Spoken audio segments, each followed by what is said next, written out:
ஆக சிறந்த அமல் என்னன்னு சொன்னா அது கிராஅத்துல் குர்ஆன், குர்ஆன் ஓதுவது என்று சொல்கிறார்கள். இந்த நாவால் நாம் செய்யக்கூடிய அமல்களிலே ஆக சிறந்த அமல் என்னவென்று சொன்னால் அது குர்ஆன் ஓதுவது. இந்த நாக்கால என்னென்ன அமல்கள்லாம் செய்யறோம்? தஸ்பீஹ் சுப்ஹானல்லாஹ் ஓதுறோம், தஹ்மீத் அல்ஹம்துலில்லாஹ் அல்லாஹ்வை புகழ்றோம், தக்பீர் அல்லாஹு அக்பர்னு சொல்றோம், தஹ்லீல் லா இலாஹ இல்லல்லாஹ்ங்கற திக்ர் செய்றோம், ஸலவாத் ஓதுறோம், எவ்வளவோ நல்ல அமல்களை செய்றோம். ஆனால் எல்லா அமல்களை காட்டிலும் இந்த நாவால நாம் செய்யக்கூடிய சிறந்த அமல் அது திலாவாத்துல் குர்ஆன், குர்ஆன் ஓதுவது என்பதாக நபிகள் நாயகம் ஸல்லல்லாஹு அலைஹி வஸல்லம் அவருடைய ஹதீஸினுடைய கருத்துக்களாக இமாம்கள் பெருமக்கள் முன்னோர்கள் நமக்கு சொல்லி காண்பிக்கிறார்கள். அடுத்து சொல்கிறார்கள் வத்ததப்புரு மஆனிஹி அஃஆலு அஅமாலில் கல்பு, இந்த உள்ளத்தால் நாம் எத்தனையோ அமல்களை செய்றோம், உள்ளத்துல தக்வாவோடு இருக்கிறோம், இறை அச்சத்தோடு இருக்கிறோம், எந்த தவறான காரியத்தை நினைக்க கூடாது, நல்ல காரியங்களை நினைக்கணும், நல்ல எண்ணத்தோடு இருக்கணும். இந்த மாதிரி எத்தனை நல்ல அமல்களை இந்த உள்ளத்தால் செய்கிறோமோ எல்லா நல்ல அமல்களையும் விட சிறந்த நல்ல அமல் எதுவென்று சொன்னால் குர்ஆனுடைய வசனங்களை ஓதுவதோடு நிறுத்தி விடாமல் அந்த வசனங்களுடைய அர்த்தத்தையும் நாம் படித்து உள்ளத்தால் புரிவதுதான் சிறந்த அமல் என்பதாக நாம் ஹதீஸ்களிலும் விளக்கங்களிலும் இமாம்களுடைய கூற்றுகளிலும் பார்க்க முடிகிறது. அப்ப பாருங்க, குர்ஆனுடைய அந்த வசனங்களை ஓதுவதோடு நாம் நிறுத்திவிடக் கூடாது. அந்த வசனங்களில் உள்ள பொருட்களை, அதனுடைய விளக்கங்களை என்ன அல்லாஹ் நமக்கு சொல்லி காண்பிக்கின்றான் என்பதை அறிந்து புரிந்து நாம் இந்த உலகத்தில் வாழும் போது நாம் சிறந்த அமல் செய்யக்கூடியவர்களாக, அது உள்ளத்தாலும் சரி நாவாலும் சரி அமல் செய்யக்கூடியவர்களில் சிறந்த பட்டியலில் அல்லாஹ் சுப்ஹானஹு வ தஆலா நம்மை கொண்டு வருகிறார் என்பதை நாம் பார்க்கிறோம். அப்ப அல்லாஹ் சுப்ஹானஹு வ தஆலா குர்ஆனில் பேசாத விஷயங்களே கிடையாது. கடந்த வாரம் நாம் அல்லாஹ் வானத்தை பற்றி பேசுகிறான், மலையை பற்றி பேசுகிறான், கடலை பற்றி பேசுகிறான் என்றெல்லாம் பார்த்தோம். அதே அல்லாஹ் சுப்ஹானஹு வ தஆலா அஃபலா யன்துரூன இலல் அர்லி கைஃப சுத்திஹத், இந்த பூமியை நாம் எப்படி படைத்தோம் என்பதை நீங்கள் ஆராய்ச்சி செய்ய மாட்டீர்களா என்று அல்லாஹ் சுப்ஹானஹு வ தஆலா புவியியல் என்று சொல்லக்கூடிய ஜுவாலஜியை பற்றி ஜியோகிராஃபியை பற்றி அல்லாஹ் சுப்ஹானஹு வ தஆலா பேசி காண்பிக்கிறார். அப்ப அல்லாஹ் சுப்ஹானஹு வ தஆலா இந்த பூமியை பற்றி நீங்கள் ஆய்வு செய்யுங்கள், இந்த பூமி எப்படி நாம் படைத்திருக்கிறோம் என்பதை பற்றி நீங்கள் ஆய்வு செய்து என்னுடைய படைப்பை பார்த்து நீங்கள் என்னுடைய அதிசயங்களை கண்டு என்னை அல்ஹம்துலில்லாஹ் அல்லாஹு அக்பர் என்ற வார்த்தை சொல்லுங்கள். வெறுமனே சுப்ஹானல்லாஹ் அல்ஹம்துலில்லாஹ் அல்லாஹ் அக்பர் என்ற வார்த்தையை நாவால் மட்டும் சொல்லாதீர்கள். என் வசனங்களை பார்த்து தெரிந்து அறிந்து புரிந்து உள்ளத்தால் என்னை புகழுங்கள், என்னை பெருமைப்படுத்துங்கள். அப்போது நான் அந்த பெருமையும் சந்தோஷத்தையும் ஏற்றுக்கொள்கிறேன் என்பதாக, அந்த நன்றியை ஒற்றுக்கொள்கிறேன் என்பதாக அல்லாஹ் சுப்ஹானஹு வ தஆலா சொல்லி காண்பிக்கிறார். அல்லாஹ் சுப்ஹானஹு வ தஆலா குர்ஆனில் இந்த பூமியை பற்றி என்ன சொல்கிறார்? அந்த காலத்திலிருந்து பல நூற்றாண்டுகள் வரைக்கும் பூமி உருண்டையானதா அல்லது தட்டையானதா, பல சர்ச்சைகள், போராட்டம், பிரச்சனைகள். பலரும், பல அறிவியல் விஞ்ஞானிகள் என்ன சொல்றாங்க? பூமி உருண்டையானதுன்னு சொல்றாங்க. பல விஞ்ஞானிகள் பூமி உருண்டையானதுன்னா கிடையாதுப்பா, பூமி தட்டையானதுன்னு சொல்றாங்க. முன்னால் வாழ்ந்த எல்லா முன்னார்களும் அவர்களுக்கு படிப்பறிவு இல்லாததன் காரணமாக, ஆய்வு செய்யக்கூடிய வாய்ப்பு கிடைக்காததன் காரணமாக பல முன்னோர்கள் எல்லாம் பூமி உருண்டையானது கிடையாது, பூமி தட்டையானதுன்னு சொல்றாங்க. ஆனால் அல்லாஹ் சுப்ஹானஹு வ தஆலா குர்ஆனிலே பூமியை நாம் எப்படி படைத்திருக்கிறோம் என்பதை பற்றி சொல்லி காண்பிக்கும் போது யுகவ்விரு லைல அலன் நஹாரி வ யுகவ்விரு நஹார அலல் லைலி, யுகவ்விரு என்ற ஒரு வார்த்தையை பயன்படுத்துகிறார். இப்ப யுகவ்விரு என்ற வார்த்தைக்கு அரபுல என்ன அர்த்தம் சொல்லி பார்த்தோம்னு சொன்னா, உருண்டையா இருக்கக்கூடிய ஒரு பொருளின் மீது ஏதேனும் ஒன்றை சுற்றுவதற்கு யுகவ்விர் என்று சொல்வார்கள். உதாரணமா தலையில தலப்பாகை சுற்றுதல், இதுக்கு யுகவ்விர்னு சொல்லுவாங்க. தலை தட்டையா இல்ல, உருண்டை வடிவத்துல இருக்குது, அதுல தலப்பாகை சுற்றுவதற்கு யுகவ்விர் என்று சொல்வார்கள். அப்போ அல்லாஹ் சுப்ஹானஹு வ தஆலா இந்த பூமியின் மீது பகலையும் நாம் சுற்றினோம், இரவையும் நாம் சுற்றினோம் என்று சொல்வதற்கு யுகவ்விர் என்ற வார்த்தையை பயன்படுத்தி இருக்கிறார். அப்ப யுகவ்விர் என்ற வார்த்தை மூலியமாக அரபு மொழிகளை படித்தவர்களுக்கு நன்கு விளங்கும். அல்லாஹ் சுப்ஹானஹு வ தஆலா இந்த பூமியை நாம் வட்டமாக உருண்டையாக படைத்திருக்கிறோம் என்பதை அல்லாஹ் சுப்ஹானஹு வ தஆலா சொல்லி காண்பிக்கிறான். பல கண்டுபிடிப்புகளுக்கு பிறகு, பல நூற்றாண்டுகள் கழித்து இந்த பூமி உருண்டையானது என்பதை விஞ்ஞானிகள் கண்டுபிடிக்கிறார்கள். 1500 வருடங்களுக்கு முன்பாக குர்ஆன் அருளப்படும் போது இந்த பூமியை நான் உருண்டையானதாக படைத்தேன் என்பதை அல்லாஹ் சுப்ஹானஹு வ தஆலா நமக்கு சொல்லி காண்பிக்கிறான். ஒரு உதாரணத்தோடு அல்லாஹ் குர்ஆன்ல சொல்லி காண்பிக்கிறான். பூமியை பற்றி பேசும்போது வல் அர்ல பஅத தாலிக தஹாஹா, தீக்கோளினுடைய முட்டையை போன்று இந்த பூமியை நாம் படைத்தோம் என்பதாக சொல்லி காண்பிக்கிறான். பலரும் பூமி உருண்டை வட்டம் என்று சொல்லுவோம். ஆனால் அதனுடைய அச்சசலான வடிவம் பார்த்தா அது உருண்டை கிடையாது, கோள வடிவம்னு தமிழ்ல சொல்லுவோம், ஸ்பியர்னு சொல்லுவாங்க.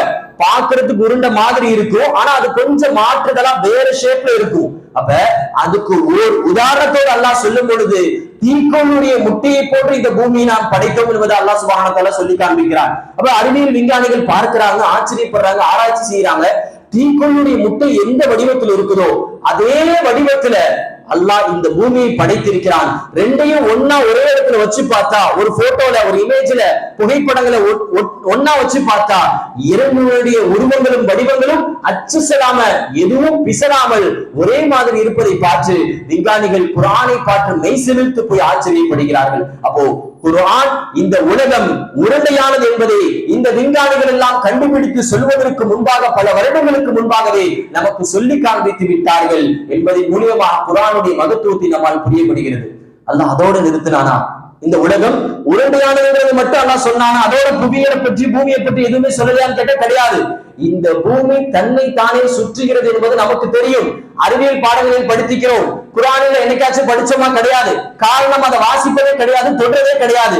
குர்ஆனில் இந்த பூமி தன்னை தானே சுற்றுகிறது என்பதை பற்றி அல்லாஹ் சுப்ஹானஹு வ தஆலா பேசுகிறான். யுகவ்விரு லைல அலன் நஹாரி யுகவ்விரு நஹார அலல் லைலி, இரவும் பகலுமாக இந்த பூமி தன்னை தானே சுற்றும் அந்த இயக்கங்களை பற்றி அல்லாஹ் சுப்ஹானஹு வ தஆலா குர்ஆனிலே பேசி காண்பிக்கிறான்.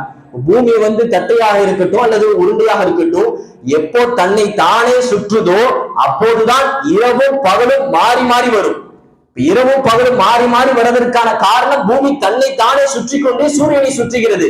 பூமி தன்னை தானே சுற்றல, வெறும் சூரியனை மட்டுமே சுற்றுகிறது என்று சொன்னால் வெறும் பகல் மட்டும்தான் இருக்கும், இல்லைன்னா வெறும் இரவு மட்டும்தான் இருக்கும். கொஞ்சம் யோசிச்சு பாருங்க, வெறும் பகல் மட்டும் வாழ்நாள் முழுக்க பகலா இருந்தா நம்மளால வாழ முடியுமா? அத வாழ்நாள் முழுக்க இரவா இருந்தா நம்மளால வாழ முடியுமா? இன்னும் பல நாடுகள்ல பல ஊர்கள்ல 6 மாதங்கள் தொடர்ந்து பகல், 6 மாதங்கள் தொடர்ந்து இரவு, இப்படிப்பட்ட ஊர்களும் இருக்கிறது. அப்ப பூமி தன்னைத்தானே சுற்றுகிறது என்பதை சமீபமான நூற்றாண்டுகளில் விஞ்ஞானிகள் கண்டுபிடித்து சொன்ன அந்த விஷயங்களை அல்லாஹ் சுப்ஹானஹு வ தஆலா பல ஆயிரக்கணக்கான வருடங்களுக்கு முன்பாக இந்த பூமி தன்னைத்தானே சுற்றுகிறது என்பதை பற்றி குர்ஆனில் யுகவ்விரு லைல அலன் நஹாரி வ யுகவ்விரு நஹார அலல் லைலி என்ற வசனங்களினுடைய விளக்கங்கள் மூலமாக நமக்கு சொல்லி காண்பித்து விட்டார். அடுத்ததாக விஞ்ஞானிகள் எல்லாம் இந்த புவியியலை பற்றி புவியியல் ஆய்வாளர்கள் வரலாற்று ஆசிரியர்கள் ஆய்வு செய்கிறார்கள். இந்த பூமி ஆரம்பத்துல எப்படி படைக்கப்பட்டுச்சோ அப்போலிருந்து இப்போ வரைக்கும் அதே மாதிரி இல்லையா? அதனுடைய நிலப்பரப்புகள் நாளுக்கு நாள் ஓரங்களில் இருந்து குறைந்து கொண்டே வருகிறது என்பதை கண்டுபிடித்து ஆச்சரியப்படுகிறார்கள். பூமி எப்படி படைக்கப்பட்டுச்சோ அதே மாதிரி கிடையாது, நாளுக்கு நாள் வருஷத்துக்கு வருஷம் ஒவ்வொரு நூற்றாண்டுகளுக்கும் ஒவ்வொரு பகுதிகளாக குறைந்து கொண்டே சுருங்கி கொண்டே வருகிறது என்பதை விஞ்ஞானிகள் புவியியல் ஆராய்ச்சியாளர்கள் சொல்லி காண்பிக்கிறார்கள். ஆனால் அல்லாஹ் சுப்ஹானஹு வ தஆலா குர்ஆனிலே இதை பல்லாயிரக்கணக்கான வருடங்களுக்கு முன்பாக நஅத்தில் ஆறுல்ல நன்குசுஹா மின் அத்ராஃபிஹா, நாம் இந்த பூமியினுடைய ஓரங்களுடைய பகுதிகளை நன்குசுஹா குறைத்துக் கொண்டே வருகிறோம், மின் அத்ராஃபிஹா இந்த பூமியினுடைய ஓரங்களை நாம் குறைத்துக் கொண்டே வருகிறோம் என்பதாக அல்லாஹ் சுப்ஹானஹு வ தஆலா இந்த பூமி சுருங்குவதை பற்றியும் புவியியல் என்ற பாடத்தினுடைய அடிப்படையின் கீழ் அல்லாஹ் சுப்ஹானஹு வ தஆலா குர்ஆனிலே நமக்கு பேசி காண்பிக்கிறான். அப்ப அந்த மாதிரி அல்லாஹ் சுப்ஹானஹு வ தஆலா குர்ஆனில் பேசாத விஷயங்களே கிடையாது. பொதுவா நம்ம பார்த்திருக்கிறோம், விண்வெளி ஆராய்ச்சியாளர்கள் வானத்துக்கு போறாங்க, ஏரோப்ளேன்ல பறக்குறாங்க, ராக்கெட்ல போறாங்க, சேட்டலைட்ல போறாங்க, பல நாட்கள் அங்க இருக்கிறாங்க, பல ஆய்வுகளை மேற்கொள்றாங்க. ஆனா எவ்வளவு தூரம் வேணாலும் நம்ம வானத்துக்கு போய் ஆய்வு செய்ய முடியும், அதையுமே அல்லாஹ் குர்ஆன்ல பேசி காண்பிக்கிறான். நீங்கள் வானத்திற்கு ஏறும்போது உங்களுடைய இருதயங்களால் இருக்கும் என்பதை பற்றி அல்லாஹ் குர்ஆனிலே பேசி காண்பிக்கிறான். அது மூலியமா என்ன தெரிய வருதுன்னா, வானத்துக்கு போய் ஆய்வு செய்ய முடியுங்கிறது தெரிய வருது. அப்ப வானத்துக்கு போய் ஆய்வு செய்ய முடியுங்கிறத குர்ஆன் அல்லாஹ் சொல்லி காமிச்ச மாதிரியே பூமிக்கு கீழே உள்ள போவங்களால ஆய்வு செய்ய முடியுமா என்பதை பற்றி சொல்லி காண்பிக்கிறான் என்பதை பற்றி அறிவியல் விஞ்ஞானிகள் எத்தனையோ நபர்கள் வானத்துக்கு மேல போய் ஆய்வு செஞ்சிருக்கிறாங்க. ஆனா பூமிக்கு கீழே ஆய்வு செஞ்சாங்கிற ரிப்போர்ட்டை எடுத்து பார்த்தா யாருமே அந்த சரித்திரங்களோ வரலாறுகளோ கிடையாது. மிஞ்சி மிஞ்சி போனா ஓரளவு மட்டும்தான் இந்த பூமியை பிளந்து உள்ள போய் ஆய்வு செய்ய முடியும். ஹையஸ்டா அதிகபட்சமா இந்த பூமிக்கு கீழே போய் ஆய்வு செய்ததனுடைய பின்னணி என்னன்னு சொன்னா வெறும் 12 கிலோமீட்டர் மட்டுமே ஆய்வாளர்கள், புவியியல் ஆய்வாளர்கள் இந்த பூமிக்கு கீழே இயந்திரங்களின் மூலமாக பள்ளங்களை, பிளவுகளை ஏற்படுத்தி உள்ள போய் ஆராய்ச்சி செஞ்சிருக்கிறாங்க. ஆனால் பூமியினுடைய ஒட்டுமொத்த ஆழம் 12,000த்திற்கும் மேற்பட்ட கிலோமீட்டர் அளவில் இந்த பூமியுடைய ஆழம் இருக்குது. 12,000 எங்க இருக்குது, வெறும் 12 எங்க இருக்குது? அப்ப பாருங்க, 12,000 கிலோமீட்டர் அளவு ஆழம் கொண்ட இந்த பூமியிலே வெறும் 12 கிலோமீட்டர் மட்டும்தான் புவியியல் ஆராய்ச்சியாளர்கள் ஆய்வு செய்திருக்கிறார்கள். அவர்கள் ஆய்வு செய்துவிட்டு சொல்லும் வார்த்தை, இதுக்கு மேல எங்களால போக முடியாது, எங்கனாலும் இல்ல யாருனாலும் போக முடியாது. எவ்வளவு பெரிய இயந்திரங்களை கண்டுபிடித்தாலும் வானத்திற்கு எங்களால் சென்று ஆய்வு செய்ய முடியும், ஆனால் பூமிக்கு கீழே எங்களால் ஆய்வு செய்ய முடியாது. காரணம், மேல செல்ல செல்ல புவியீர்ப்பு விசை நம்மளாம் அந்த இடத்துல பரப்போம், ஆனால் கீழே செல்ல செல்ல புவியீர்ப்பு விசை அதிகமாகிட்டே இருக்கும். மனிதனுடைய ஒவ்வொரு உறுப்புகளும், ஒவ்வொரு அணுக்களும் இழுக்கப்படும், வெப்பத்தினுடைய தாக்கம் அதிகமா இருக்கும். அதை தாண்டி கீழே போகவே முடியாதுன்றத விஞ்ஞானிகள் சொல்லி காண்பிக்கிறார்கள். ஆனால் அல்லாஹ் சுப்ஹானஹு வ தஆலா படைத்த அவனுக்கு தெரியாதா இந்த பூமியை நான் எப்படி படைச்சிருக்கிறேன்? அவனுக்கு தெரியாதா? அல்லாஹ் சுப்ஹானஹு வ தஆலா மனிதர்களை பார்த்து சொல்லி காண்பிக்கிறான், ஓ மனிதர்களே, நிறைய கண்டுபிடிப்புகளை கண்டுபிடிச்சு பெருமை எடுத்து இந்த பூமிக்கு மேல நடந்து சுத்துறீங்களே, உங்களால இந்த பூமிக்கு கீழே போகவே முடியாது. இன்னக்கல்லன் தஹ்ரீக்கல் அர்ல, நீங்கள் இந்த பூமிக்கு கீழே போய் ஆய்வு செய்ய முடியாது. வலன் தவுலல் ஜிபால தூடா, இந்த மலை எவ்வளவு உயரமா இருக்குது, அந்த அளவுக்கு கூட உங்களால பூமிக்கு கீழே போய் ஆய்வு செய்ய முடியாது என்பதை ஓபனா அல்லாஹ் டிக்ளேர் பண்றான். அதை விஞ்ஞானிகள் ஆய்வு செஞ்சு பார்த்து தோற்று போய் இதுக்கு மேல எங்களால முடியாதுன்றதை சொல்லி காண்பிக்கிறார்கள். ஆனால் அல்லாஹ் சுப்ஹானஹு வ தஆலா பல்லாயிரக்கணக்கான வருடங்களுக்கு முன்பாக இந்த பூமிக்கு கீழே யாராலும் ஆய்வு செய்ய முடியாது என்பதை அல்லாஹ் சுப்ஹானஹு வ தஆலா நமக்கு சொல்லி காண்பிக்கிறார். அப்ப பாருங்க, இந்த பூமிங்கிறது உருண்டையானது என்பதை பற்றியும் அல்லாஹ் குர்ஆனிலே பேசுகிறான். இந்த பூமி என்பது தன்னை தானே சுற்றுகிறது என்பதை பற்றியும் அல்லாஹ் தஆலா குர்ஆனிலே பேசுகிறான். இந்த பூமி என்பது உருண்டையானது, தன்னை தானே சுற்றுகிறது, அதனுடைய ஓரங்கள் எல்லாம் நாளுக்கு நாள் குறைந்து கொண்டே வருகிறது என்பதை பற்றியும் குர்ஆனிலே பேசுகிறான். இந்த பூமி என்பது கீழே அதற்கு ஆழமாக சென்று யாராலும் ஆய்வு செய்ய முடியாது என்பதை பற்றியும் அல்லாஹ் சுப்ஹானஹு வ தஆலா குர்ஆனில் பேசுகிறான். அப்போ அல்லாஹ் சுப்ஹானஹு வ தஆலா குர்ஆனில் பேசாத வசனங்களோ விஷயங்களோ சாப்டர் எதுவுமே கிடையாது.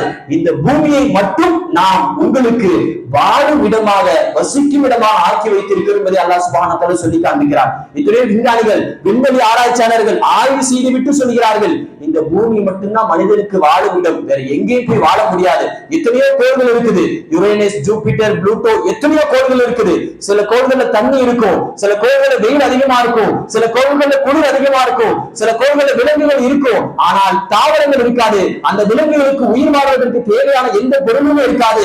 ஆனால் ஒரு மனிதன் உயிர் என்று சொன்னால் அது வாழ்வதற்கு எல்லா தேவைகளும் கிடைக்கக்கூடிய ஒரே பூமி இந்த எர்த் என்று சொல்லக்கூடிய புவி மட்டும்தான் என்பதை விஞ்ஞானிகள் கண்டுபிடித்து சொல்கிறார்கள். ஆனால் அல்லாஹ் சுப்ஹானஹு வ தஆலா இந்த பூமியை மட்டும்தான் மனிதர்களுக்கு வாழும் இடமாக நாம் ஆக்கி வைத்திருக்கிறோம் என்பதாக அல்லாஹ் சுப்ஹானஹு வ தஆலா குர்ஆனிலே நமக்கு சொல்லி காண்பிக்கிறார்.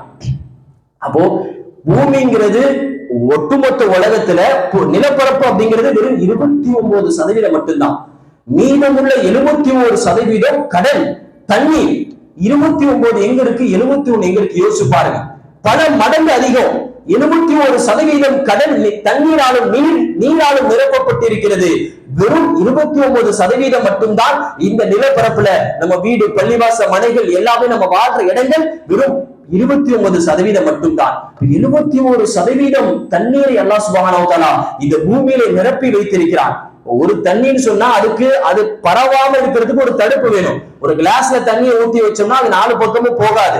ஒரு பக்கெட்ல தண்ணி ஊத்தி வைக்கிறோம், ஒரு குடத்துல தண்ணி ஊத்தி வைக்கிறோம், ஒரு 4 பக்கெட் போகாது, அது அதே இடத்துல இருக்கும். ஆனால் கடல்ல 79% அளவிற்கு, 21% அளவிற்கு அவ்வளவு தண்ணீர் இருக்குது. இந்த பூமிக்கு, இந்த மனிதர்களை வாழ்வதற்கு அது இடையூறாக நம்மை வந்து அல்லாஹ் சுப்ஹானஹு வ தஆலா இந்த ஒட்டுமொத்த உலகத்தையுமே அழிக்கணும்னா ஒண்ணு செய்ய தேவையில்லை. 21% தண்ணீர்ல ஒரு 20-30% தண்ணீரை மட்டும் வெளியே அனுப்பினா போதும், ஒட்டுமொத்த பூமியுமே அட்ரஸ் இல்லாம அழிஞ்சு போயிடும். இப்ப பாருங்க, அல்லாஹ் சுப்ஹானஹு வ தஆலா அவ்வளவு தண்ணீரை படைத்தது மட்டுமல்லாமல் எந்த தடுப்பும் இல்லாமல், அல்லாஹ் எந்த டேமுமே கட்டி வைக்கல, எந்த தடுப்பும் இல்லாமல் இந்த தண்ணீரும் நிலப்பரப்பும் ஒன்றோட ஒன்றாக கலக்காமல் தண்ணீரை தனியாக, நிலப்பரப்பை தனியாக ஆக்கி வைத்திருக்கிறானே, இதுவே பெரிய அதிசயம். எப்படி அதனால முடியும்? நம்மளால முடியுமா? ஏதாவது தொட்டி கட்டி மட்டும்தான் அதுல தண்ணியை போட்டு வைக்க முடியும். வெறும் பிளாட்டா தண்ணியில போட்டு அது 4 பக்கமும் ஓடாம இருக்கிற மாதிரி நம்மளால பண்ணவே முடியாது. வெறும் கொஞ்சம் தண்ணீரை நம்மளால அப்படி பண்ண முடியாதுன்னு சொன்னா, அல்லாஹ் சுப்ஹானஹு வ தஆலா 71% தண்ணீரை இந்த பூமியின் மீது வைத்திருக்கிறான். ஆனால் எதுவும் நமக்கு இடையூறாக இருப்பதில்லை. அது எந்தெந்த கடல் எங்கெங்க இருக்குதோ அங்கெங்க அப்படியே இருக்குது, எந்த தடுப்புகளும் கிடையாது. இவ்வளவு பெரிய அதிசயம், ஆச்சரியம், இது எல்லாம் விளங்கி அல்லாஹு அக்பர் என்ற வார்த்தையை நாம் சொல்லும் போதுதான் அல்லாஹ் நம்மளை காதலுடைய பார்வையோடு பார்க்கிறான். இப்ப பாருங்க, அல்லாஹ் சுப்ஹானஹு வ தஆலா குர்ஆனிலே பேசுகிறான். அல்லாஹ் சுப்ஹானஹு வ தஆலா வானங்களை, பூமிகளை, நிலவுகளை, சந்திரன்களை, சூரியன்களை பற்றி பேசக்கூடிய அல்லாஹ் இந்த கடலை பற்றியும் அல்லாஹ் சுப்ஹானஹு வ தஆலா குர்ஆனிலே நமக்கு பேசி காண்பிக்கிறான். வஹுவல்லதி ஸஹரல் பஹர லிதஅகுலு மின்ஹு லஹமன் தரியா. இந்த கடலை, இந்த கடல் வாழ் உயிரினங்களை மனிதர்கள் எல்லாம் சாப்பிட்டு புசிப்பதற்காக பல உயிரினங்களை, பல வகையான உயிரினங்களை நாம் ஆக்கி வைத்திருக்கிறோம். அது மட்டுமல்லாமல் வதஸ்தஹரிஹு மின்ஹு ஹிய்யத்தன் தல்பிசுஹா. இந்த கடலுக்கு அடியில் நாம் மனிதர்கள் அணியக்கூடிய அந்த முத்துக்களை நாம் வைத்திருக்கிறோம் என்பதாக இன்று கண்டுபிடிக்கக்கூடிய அந்த ஆபரணங்களை பற்றி அல்லாஹ் சுப்ஹானஹு வ தஆலா பல்லாயிரக்கணக்கான வருடங்களுக்கு முன்பாகவே நமக்கு பேசி காண்பிக்கிறான். அந்த அளவிற்கு அல்லாஹ் சுப்ஹானஹு வ தஆலா எல்லா விஷயங்களை பற்றியுமே பேசி காண்பித்து விட்டான். இப்ப கடல்ல நம்ம பார்க்கிறோம், வெளியில வெளிச்சமா இருக்கும், அந்த கடலுக்கு கீழே சில பகுதிகள் வரைக்கும் மீன் ஓடுறது நமக்கு கண்ணுக்கு தெரியும். சில நேரங்களில் மண்ணு நமக்கு கண்ணுக்கு தெரியும், கரைகள் கண்ணுக்கு தெரியும். ஆனால் ஆழ்கடல் எப்படி இருக்குன்னு அறிவியல் விஞ்ஞானிகள் ஆய்வு செய்து சொல்கிறார்கள். ஆழ்கடல் இருளாக, கருப்பாக, எந்த ஒளியும் இல்லாமல் இருட்டாக இருக்கும் என்பதாக. ஆழ்கடலுக்கு யாரும் போனதில்லை, போக முடியாது. இருந்தாலும் சற்று சமீபமான தூரத்தில் வரைக்கும் சென்று ஆய்வு செய்து அவர்கள் சொல்லக்கூடிய ரிப்போர்ட், ஆழ்கடல் இருட்டா இருக்கும். சூரியனுடைய எவ்வளவு ஒளி பட்டாலும் அந்த ஒளி கடலுடைய மேற்பரப்புல மட்டும்தான் இருக்கும், ஆழ்கடலுக்கு எல்லாம் போகாது. இதை பற்றி அல்லாஹ் சுப்ஹானஹு வ தஆலா ஆழ்கடல் இருள் என்பதை விஞ்ஞானிகள் சொன்ன அதே விஷயத்தை அல்லாஹ் சுப்ஹானஹு வ தஆலா பல்லாயிரக்கணக்கான வருடங்களுக்கு முன்பாக ஆழ்கடல் இருளாக இருக்கும் என்பதை பற்றி அல்லாஹ் சுப்ஹானஹு வ தஆலா சொல்லி காண்பிக்கிறான். அதோடு அல்லாஹ் நிறுத்திவிடவில்லை, ஒரு உதாரணத்தை அல்லாஹ் சுப்ஹானஹு வ தஆலா சொல்லி காண்பிக்கிறான். இதா அஹ்ரஜ யதஹு லம் யகத் யரஹா. அவன் ஆழ்கடலுக்கு போயிட்டான், தன்னுடைய கையை நீட்டான், தன் கையை கூட அவனால் பார்க்க முடியாது. அந்த அளவிற்கு கண்ணன் கரை என்று சொல்லக்கூடிய இருள் படிந்த இருளாக ஆழ்கடல் இருக்கும் என்பதை அல்லாஹ் சுப்ஹானஹு வ தஆலா சொல்லி காண்பிக்கிறான். அப்ப அந்த ஆழ்கடலையும் உயிரினங்கள் இருக்கும், அந்த ஆழ்கடலையும் மீன்கள் இருக்கும். அப்ப அந்த ஆழ்கடல்ல உள்ள மீன்கள் தனக்கு எப்படி பார்வை தெரியும் அப்படின்னு சொன்னா, அல்லாஹ் சுப்ஹானஹு வ தஆலா இப்படி உருவாக்கி வச்சிருக்கிறான். இப்ப நமக்கு இயற்கையா பசிக்கும், இயற்கையா தாக எடுக்கும். அந்த மாதிரி அந்த ஆழ்கடல் இருக்கக்கூடிய மீன்களுடைய உடம்புகள்ல இயற்கையா அல்லாஹ் சுப்ஹானஹு வ தஆலா மின்சாரத்தை படைத்து வைத்திருக்கிறான். அந்த உடம்பிலிருந்து விண்கலங்கள், அதாவது லைட் ஒளிகள் பிரதிபலிக்கும். அதன் மூலியமாக அந்த மீனை சுற்றி வெளிச்சங்கள் ஏற்படும் என்பதாக விஞ்ஞானிகள் பேசுகிறார்கள். அப்ப சொன்ன கருத்து, ஆழ்கடல் இருளா இருக்கும். அதை அல்லாஹ் சுப்ஹானஹு வ தஆலா குர்ஆனில் நமக்கு சொல்லி காண்பித்து விட்டான். அடுத்ததா அல்லாஹ் சுப்ஹானஹு வ தஆலா இந்த கடலை பற்றி பேசும்போது இப்படி சொல்லி காண்பிக்கிறான். நமக்கெல்லாம் தெரிஞ்சது ஒரு அலை மட்டும்தான், கடல்ல ஒரு அலை இருக்கும். ஆனா கடலுக்கு கீழே இன்னொரு அலை இருக்குது. சுனாமி வருதுன்னு சொன்னா மேல உள்ள அலை மூலியமா சுனாமி வராதான், கீழே உள்ள அலை மூலியமா தான் சுனாமி வரும். அது வரும்போதேதான் நம்மளால கண்டுபிடிக்க முடியாது, உணர முடியும். ஆனால் பக்கத்துல வந்ததுக்கு அப்புறம் தான் கீழே உள்ள அலையே மேல வரும். அப்ப இரண்டு அலைகள் இருக்கிறது என்பது கண்டுபிடிக்கப்பட்டது சமீபமான நூற்றாண்டுகள், விஞ்ஞானிகளுடைய ஆய்வுகள் பேசுகிறது. ஆனால் 1500 வருடங்களுக்கு முன்பாக நபி ஸல்லல்லாஹு அலைஹி வஸல்லம் அவருடைய காலத்தில் குர்ஆன் அருளப்படும் பொழுது மௌஜூன் மின் ஃபௌகிஹி, ஒரு அலைக்கு மேல் இன்னொரு அலையை நாம் வைத்திருக்கிறோம், கடலுக்கு மேலேயும் அலை இருக்கிறது, கடலுக்கு கீழேயும் அலை இருக்கிறது என்பதாக அல்லாஹ் சுப்ஹானஹு வ தஆலா கடலுடைய அலைகளை பற்றி நமக்கு பேசி காண்பிக்கிறான். அடுத்தது நமக்கு எல்லாருக்குமே தெரிஞ்சதுதான், 2 கடல்கள், 2 வேற வேற கலர்ல, வேறு ஒரு சுவையில ஒரே இடத்துல இருக்குது. மர்ஜல் பஹ்ரைன் யல்தகியான் பைனஹுமா பர்ஸகுன் லா யப்கியான். 2 கடல்கள் இருக்கிறது, ஆனால் அது ஒன்றோடு ஒன்றாக சேரவில்லை. விஞ்ஞானிகள் பார்த்து ஆச்சரியப்பட்டு ஆய்வு செய்கிறார்கள். ஆய்வு செய்துவிட்டு சொல்கிறார்கள், மனித புலன்களுக்கு தென்படாத திரை இந்த 2 கடல்களுக்கும் நடுவில் இருக்கிறது என்பதை விஞ்ஞானிகள் ஆய்வினுடைய கூற்றாக சொல்லி காண்பிக்கிறார்கள். அர் ரஹ்மானுடைய வசனத்தில் நாம் கேள்விப்பட்டிருப்போம், மர்ஜல் பஹ்ரைன் லம் யல்தகியான் பைனஹுமா பர்ஸகுன் லா யப்கியான். இந்த 2 கடல்களுக்கும் மத்தியிலே நடுவில் ஒரு திரை இருக்கிறது. இந்த திரை இந்த தண்ணீர் அந்த தண்ணீரோடு கலந்து விடாமல் தடுக்கிறது என்பதை அல்லாஹ் சுப்ஹானஹு வ தஆலா சொல்லி காண்பிக்கிறான். அதைதான் விஞ்ஞானிகள் ஆச்சரியப்பட்டு தற்போது கண்டுபிடிப்பாக கண்டுபிடிக்கிறார்கள். பாருங்க, அந்த கடலுடைய அடர்த்தி வேற, உப்பினுடைய தன்மை வேறையா இருக்கும். இந்த கல்லுடைய உப்பினுடைய தன்மை வேறையா இருக்கும். அதன் காரணமாக இரண்டும் ஒன்றோடு ஒன்றாக சேராமல் இருப்பதை அல்லாஹ் சுப்ஹானஹு வ தஆலா அப்படிப்பட்ட ஒரு அதிசய படைப்பாக ஆக்கி வைத்திருக்கிறான். அடுத்ததாக இந்த கடல்னு சொன்னாலே கடலுடைய தண்ணி உப்பாதான் இருக்குங்கிறத நம்ம தெரிஞ்சிருப்போம். ஆனால் கடலுடைய தண்ணி இனிப்பாகவும் இருக்கிறது என்பதை விஞ்ஞானிகள் கண்டுபிடிக்கிறார்கள். இதை பற்றியும் அல்லாஹ் சுப்ஹானஹு வ தஆலா குர்ஆனிலே பேசுகிறான். மின்ஹும், இது உப்பாக இருக்கும். வஹாவா அதுபுன் ஃபுராத், இந்த கடல் நீர் உப்பாகவும் அந்த கடல் நீர் இனிப்பாகவும் இருக்கும் என்பதை அல்லாஹ் சுப்ஹானஹு வ தஆலா கடலை பற்றி பேசி காண்பிக்கிறான். அப்ப பாருங்க, கடல் நீரினாலே உப்புதான்றது நம்மளுடைய சிந்தனை. ஏதோ ஒரு இடத்துல விஞ்ஞானிகள் கண்டுபிடிச்சிருக்கிறாங்க கடல் நீர் இனிப்பாகவும் சுவையாகவும் இருக்கும் என்பதை. அதை பற்றியும் அல்லாஹ் சுப்ஹானஹு வ தஆலா பல்லாயிரக்கணக்கான வருடங்களுக்கு முன்பாக குர்ஆனில் நமக்கு சொல்லி காண்பித்து விட்டான். கடலுக்கு கீழே நெருப்பு இருக்குதா? இருக்குது. அதை பற்றியும் அல்லாஹ் சுப்ஹானஹு வ தஆலா சொல்லி காண்பிக்கிறான். இதல் பிஹாரு ஃபுஜ்ஜிரத், ஆழ்கடல் நெருப்புகள் கொந்தளிக்கும் போது நரகத்தினுடைய வேதனை பற்றி சொல்லி காண்பிக்கும் போது அல்லாஹ் சுப்ஹானஹு வ தஆலா இந்த வசனத்தை நமக்கு உதாரணமாக சொல்லி காண்பிக்கிறான். விஞ்ஞானிகள் ஆழ்கடல் அவ்வளவு வெப்பமாக இருக்குமா? கிட்டத்தட்ட 400 டிகிரி செல்சியஸ் அளவுக்கு வெப்பம் இருக்குமா?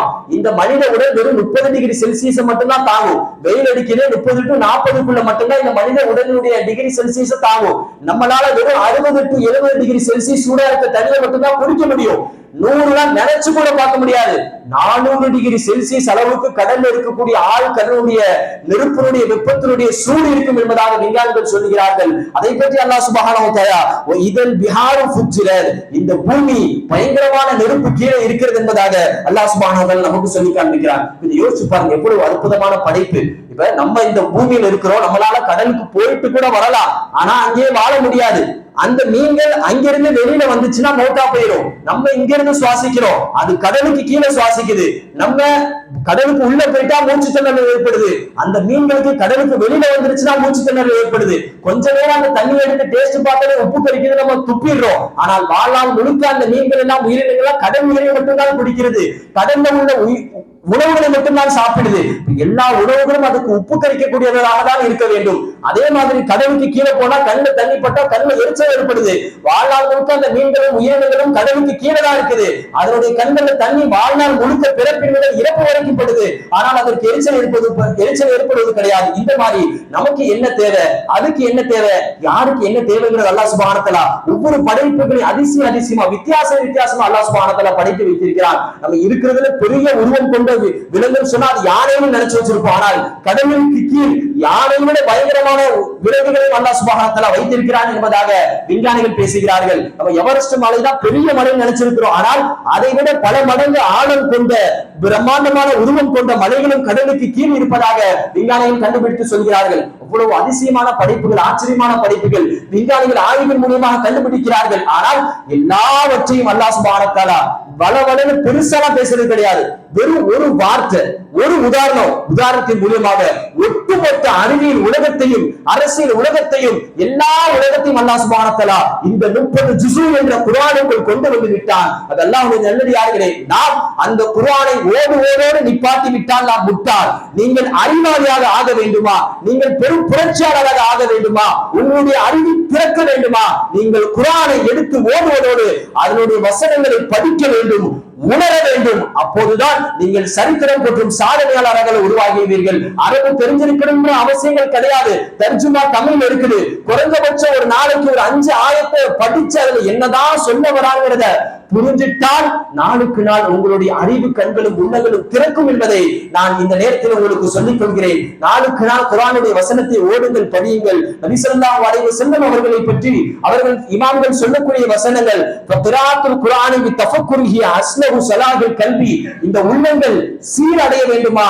இருக்கிறதே ஒரே ஒரு காரியம், குர்ஆனை நாம் ஓத வேண்டும், அந்த குர்ஆனுடைய அர்த்தங்களை புரிய வேண்டும். ஆக அல்லாஹ்வுடைய நல்லடியார்களே, குர்ஆன்ல அல்லாஹ் என்ன சொல்றாங்கறத புரிந்து உணர்ந்து நாம் தெரிந்து அதை தொழுகையில் தக்பீர் கட்டி ஓடும் போது அதை மெய் சிலிர்த்து கேட்கக்கூடிய நசீப் அல்லாஹ் சுப்ஹானஹு வ தஆலா உங்களுக்கும் எனக்கும் தந்தல் புரிவானாக. இன்னும் குர்ஆனில் அல்லாஹ் எதையெல்லாம் பேசுகிறான், இதுவெல்லாம் அதிசயங்களாக இருக்கிறது என்பதை பார்க்கக்கூடிய கேட்கக்கூடிய நசீப் அல்லாஹ் சுப்ஹானஹு வ தஆலா தெரியக்கூடிய நசீபை அல்லாஹ் நமக்கு தந்தல் புரிவானாக. வ ஆகிரு தவானா அல்ஹம்துலில்லாஹ். அஸ்ஸலாமு அலைக்கும் வ ரஹ்மத்துல்லாஹி தஆலா வ பரகாத்துஹு.